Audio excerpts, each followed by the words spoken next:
Chapter 19. Treasure. Unbelievable riches. He could not believe the contents of the survival pack. The night before, he was so numb with exhaustion, he couldn't do anything but sleep. All day in the water had tired him so much that, in the end, he had fallen asleep sitting against his shelter wall, oblivious even to the mosquitoes, to the night, to anything. But with false gray dawn, he had been awakened instantly and began to dig in the pack to find amazing, wonderful things. There was a sleeping bag, Wow! which he hung to dry over his shelter roof on the outside, and foam sleeping pad, an aluminum cook set with 4 little pots and 2 frying pans. It actually even had a fork and knife and spoon, a waterproof container with matches and 2 small butane lighters, a sheath knife with a compass in the handle, as if a compass would help him, he thought, smiling.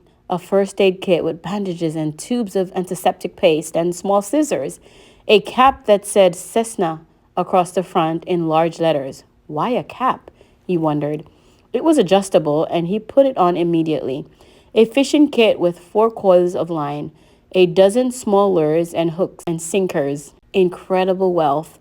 It was like all the holidays in the world, all the birthdays were there. He sat in the sun by the doorway where he had dropped the night before and pulled the presents.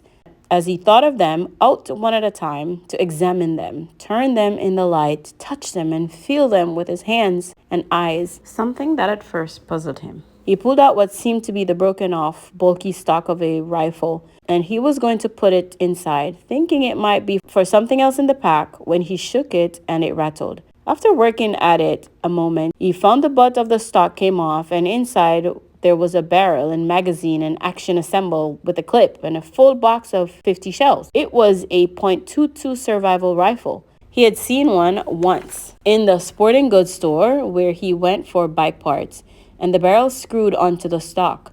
He had never owned a rifle, never fired one, but had seen them on television, of course, and after a few moments, figured out how to put it together by screwing the action onto the stock, how to load it, and put the clip full of bullets into the action. It was a strange feeling holding the rifle. It somehow moved him from everything around him. Without the rifle, he had to fit in, to be part of it all, to understand it and use it, the woods, all of it. With the rifle, suddenly, he didn't have to know, did not have to be afraid or understand. He didn't have to get close to a fool bird to kill it. Didn't have to know how it would stand if he didn't look at it and moved off to the side. The rifle changed him the minute he picked it up, and he wasn't sure he liked the changes very much. He set it aside, leaning it carefully against the wall. He could deal with that feeling later. The fire was out, and he used a butane lighter and a small piece of birch bark with small twigs to get another one started, marveling at how easy it was, but feeling again that the lighter somehow removed him from where he was, what he had known. With a ready flame, he didn't have to know how to make a spark nest or how to feed the new flames to make them grow. As with the rifle, he wasn't sure he liked the change. Up and down, he thought. The pack was wonderful, but it gave him up and down feelings.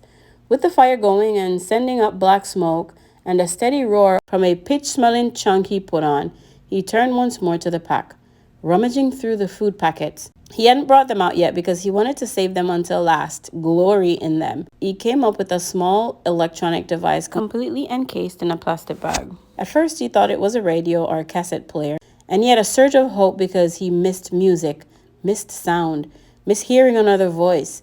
But when he opened the plastic and took the thing out and turned it over, he could see that it wasn't a receiver at all. It was a coil of wire held together on a side of a tape, and it sprung into a 3-foot-long antenna when he took the tape off. No speaker, no lights, just a small switch at the top, and on the bottom he finally found in small print, emergency transmitter.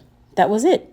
He turned the switch back and forth a few times, but nothing happened. He couldn't even hear static. So, as with the rifle, he set it against the wall and went back to the bag.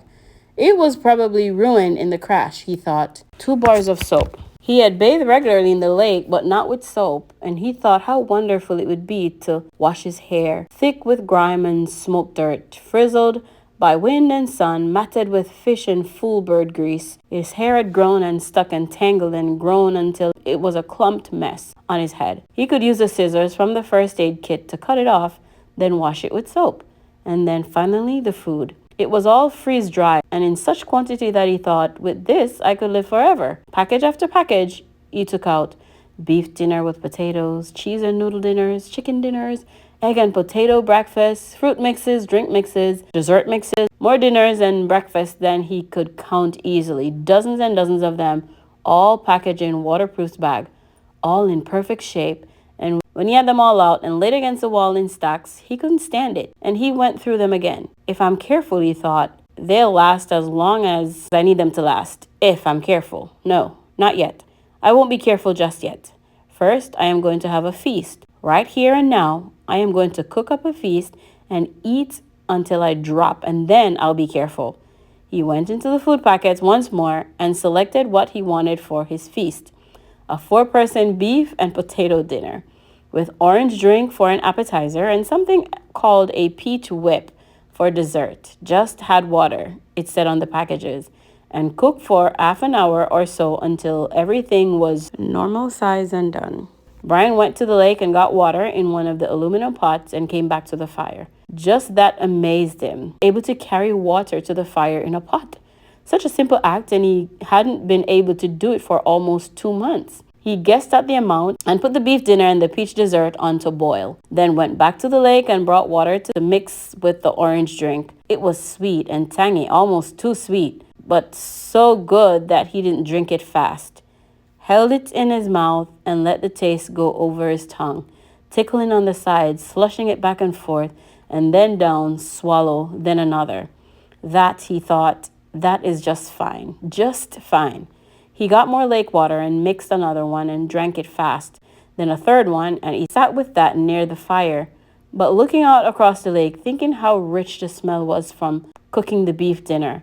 There was garlic in it and some other spices, and the smells came up to him and made him think of home, his mother cooking, the rich smells of kitchen. And at that precise instant, with his mind full of home and the smell from the food filling him, the plane appeared. He had only a moment of warning. There was a tiny drone, but as before, it didn't register. Then suddenly roaring over his head low, and in the back of the ridge, a bush plane with floats fairly exploded into his life. It passed directly over him, very low, tipped a wing sharply over the tail of the crashed plane in the lake, cut power, glided through the long part of the L of the lake, then turned and glided back, touching the water gently, once, twice, and settling with a spray to taxi and stop with its floats gently bumping the beach in front of Brian's shelter. He had not moved. It had happened all so fast that he hadn't moved. He sat with the pot of orange drink still in his hand, staring at the plane, not quite understanding it yet, not quite knowing yet that it was over. The pilot cut the engine, opened the door, and got out, balanced and stepped forward on the float to hop onto the sand without getting his feet wet. He was wearing sunglasses, and he took them off to stare at Brian. I heard your emergency transmitter. Then I saw the plane when I came over. He trailed off, cocked his head, studying Brian. You're him, aren't you? You're that kid. They quit looking a month. No, almost 2 months ago. You're him, aren't you? You're that kid. Brian was standing now, but still silent, still holding the drink. His tongue seemed to be stuck to the roof of his mouth, and his throat didn't work right. He looked at the pilot and the plane, and down at himself, dirty and ragged, burned and lean and tough, and he coughed to clear his throat. My name is Brian Robeson, he said.